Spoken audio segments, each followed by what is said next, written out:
Quando eu era criança, eu tive uma amiguinha que ela começou a namorar um pouco antes do tempo e contra a vontade dos pais. Um determinado dia ela foi lá pra minha casa e de lá ela saiu com um namoradinho. Mas ela disse para os pais que ia ficar na minha casa. E a mãe dela foi lá na minha casa, porque já estava demorando, anoitecendo, e a filha dela ainda não tinha chegado. Ela foi lá na minha casa e disse: Gil, cadê a Ana Paula? E aí eu disse que ela tinha saído com o menino. Tá? Deve ser por isso, né, querido seguidor, que eu não tinha amiga, né? Porque eu não queria mentir para não pecar, mas também não precisava dizer toda a verdade, né? Enfim, contei pra mãe dela que ela tinha saído com o menino lá da minha casa e já faziam algumas horas. Enfim, aí ela ficou de castigo por causa disso. O namoradinho dessa menina foi atrás de mim, porque ela tinha ficado de castigo por causa, né, da descoberta da mãe e tal.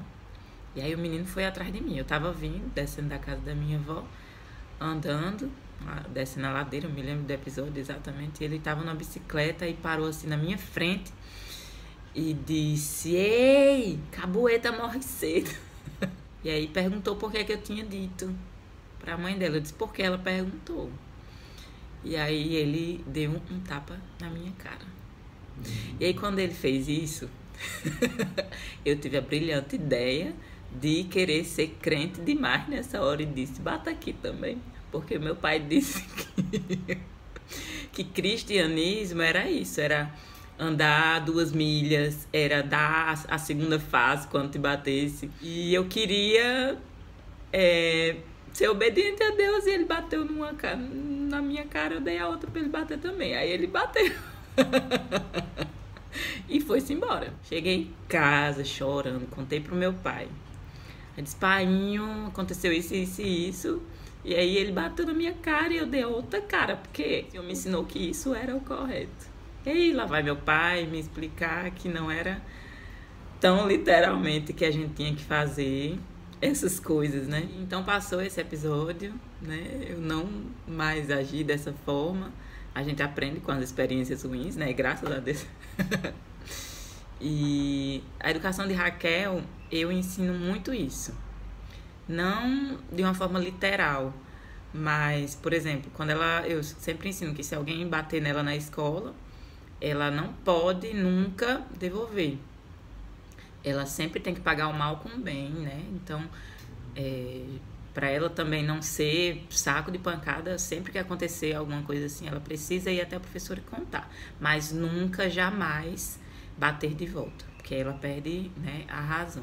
E eu me lembro que um dia desses eu tava carona pro CrossFit com um casal de amigos, que era o marido dessa minha amiga. Ele tava conversando com Raquel, e Raquel falou, né, que sempre que acontecia de alguém arengar com ela, de alguém bater nela, ela sempre ia contar pra professora, mas ela nunca devolvia da mesma forma.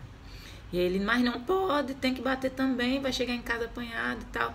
E se você parar para pensar um pouquinho, querido seguidor, a nossa cultura hoje é de ensinar exatamente isso, né? De sempre dar o troco, de nunca voltar para casa apanhado, né? Jesus disse que se a gente fizer essas coisas, a gente não se difere em nada das outras pessoas. Jesus também diz que é só assim que saberão que vocês são meus discípulos, se vocês se amarem uns aos outros, né? E a gente ama dessa forma, dando a outra face, claro, não literal. Se um ladrão chegar para você e levar o seu celular, você não vai dizer: pegue o dinheiro da minha conta também, não é assim também. Mas de uma forma geral, eu acho que é compreensível. Eu era uma criança, né? Eu não sabia realmente como aplicar aquele ensinamento, mas a minha motivação era obedecer a Deus. E talvez se todos os cristãos tivessem essa motivação de obedecer a Deus, a gente estaria numa sociedade totalmente diferente, né? Porque a quantidade de cristãos que existe hoje no Brasil, no mundo, é um número muito grande, muito expressivo. Mas se todos realmente vivessem aquilo que Jesus ensina, a nossa vida como sociedade seria totalmente diferente. Se nós, como pais, ensinássemos com mais fervor essas coisas que são detalhes pequenos, mas que fazem total diferença nos relacionamentos, né? Então, esse era o meu encorajamento que eu queria trazer para vocês hoje, querido seguidor, para que vocês não se deixassem levar pela cultura do dar o troco, mas sempre agir como um verdadeiro cristão, manifestando o seu amor ao seu próximo, sabe? Sempre que você tiver a oportunidade, pague o mal com o bem. E principalmente aquelas pessoas que você não tem tantas afinidades, né? Porque eu também diz que se a gente só ama os nossos amigos, tipo, é muito fácil, né? Exerça o seu amor, aquele amor que você tem recebido do Senhor, principalmente com aquelas pessoas que você não tem tantas afinidades. Eu não digo inimigos, porque eu acho que cristão não deve ter inimigo, né? Se você tinha até hoje, repreenda isso em nome de Jesus, porque a nossa guerra não pode ser contra pessoas, seres humanos. Nós precisamos amar as pessoas. E claro, tem pessoas que a gente não tem tanta afinidade, então é por essas que a gente precisa exercer ainda mais o nosso amor. Eu machuquei uma vez o meu pulso numa queda de moto. Eu pilotava moto. Nada a ver, né? Nem tem quem diga que eu tenho cara de motoqueiro, mas enfim. Levei uma queda na moto e eu machuquei meu pulso. Então, eu me lembro que quando eu ia fazer musculação, eu dava ênfase principalmente ao músculo do meu pulso, porque eu precisava fortalecer mais ele, né? Porque ele estava fragilizado. Então, a gente tem que dar uma atenção maior àquilo que a gente tem uma fragilidade.